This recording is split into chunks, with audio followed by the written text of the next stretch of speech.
तो फ्रेंड्स, इस वीडियो में हम सीखने वाले हैं membership from the companies act 2013। तो चलो शुरू करते हैं। First of all, who can become a member? The subscriber to a memorandum shall be deemed to be a member, and on registration the name shall be entered in the register of member. Second, person who agrees in writing to be a member. Third, beneficial owner of shares. Fourth will be transfer of shares, and fifth will be transmission of shares. Transmission means death के बाद successor को जो shares मिलेंगे उसे बोलेंगे transmission. और last है membership by estoppel. Next concept जो है वो है, can a minor be a member? तो उसका आंसर है no, a minor can not be a member because minor is incompetent to contract and the contract made by minor is void ab initio. But minor can become a member if the following points are satisfied. क्या है वो points देखते हैं। First point, application for transfer is made on behalf of the minor by natural lawful guardian. Second, shares are fully paid up shares, means partly paid up shares नहीं चलेगा। Next जो है, company is limited by shares, मतलब guarantee and all companies नहीं चलेगा। उसके बाद है, transfer is for the benefit of minor, जो ट्रांसफर हो रहा है वो बेनिफिट ऑफ द माइनर के लिए। We can conclude that minor can become a member on transmission और transfer but not by allotment. Next point जो है, can a company become a member? तो इसका आंसर है yes, as a company is a separate legal entity provided it must be authorised by the memorandum of the company. पर note देख लीजिए, subsidiary company can not be a member of its holding company. So any transfer allotment of shares by a holding company to its subsidiary company shall be void. But इसको भी कुछ exceptions है। Subsidiary company भी holding company की member हो सकती है। कब? holding shares as a legal representative of the deceased member, holding shares in the holding company. Second, holding shares as a trustee on behalf of a trust. And third, already holding shares before becoming the subsidiary company. तो चलो, voting rights only in case of legal representative and in case of trust. ये बहुत बड़ा confusion होता है कि distinction between members and share holders क्या है। तो ये हम एक पॉइंट में देख लेते हैं।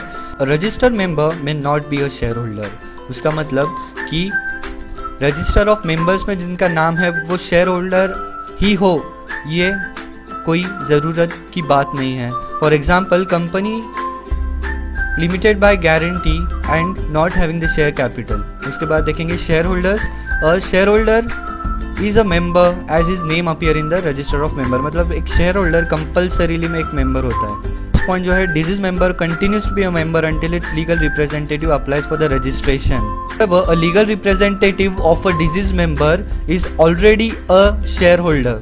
नेक्स्ट कंसेप्ट देखेंगे, टर्मिनेशन ऑफ मेंबरशिप। इसके लिए मैंने एक शॉर्ट फॉर्म बनाया, आप वो याद रख सकते हैं, FRIDTR। उसका मतलब है forfeiture, recession of contract, insolvency, death, transfer and redeemable preference shares. मतलब इन सब केसेस में आपकी मेंबरशिप कैंसिल हो सकती है।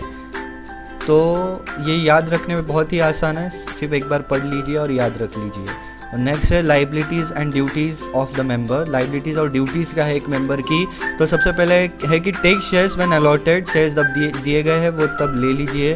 पे allotment and call money, contribute in assets while winding up and bound by majority of decisions unless they are not fraudulent.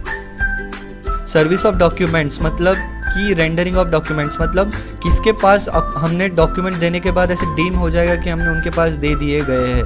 तो अभी हम कंपनी को डॉक्यूमेंट्स दिए हैं, ये ऐसे कब अज्यूम करेंगे? अगर हम वो डॉक्यूमेंट्स कंपनी ऑफिसर को दिए हैं, और किधर दिए हैं? रजिस्टर्ड ऑफिस पे।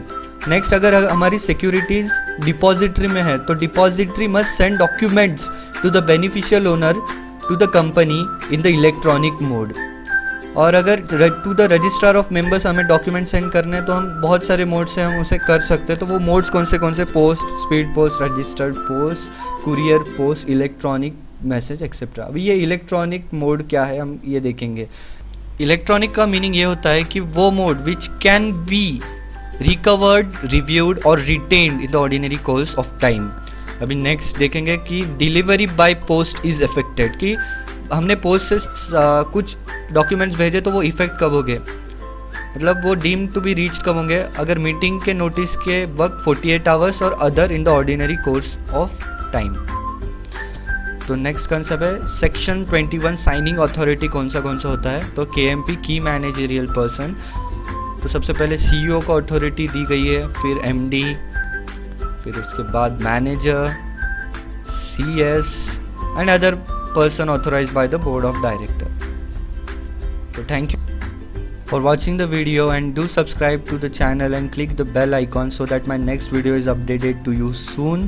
And you can follow me on Twitter, Facebook, Instagram as per the given link, and the link of my next videos are also given here, and you can click there and you can also see that videos also.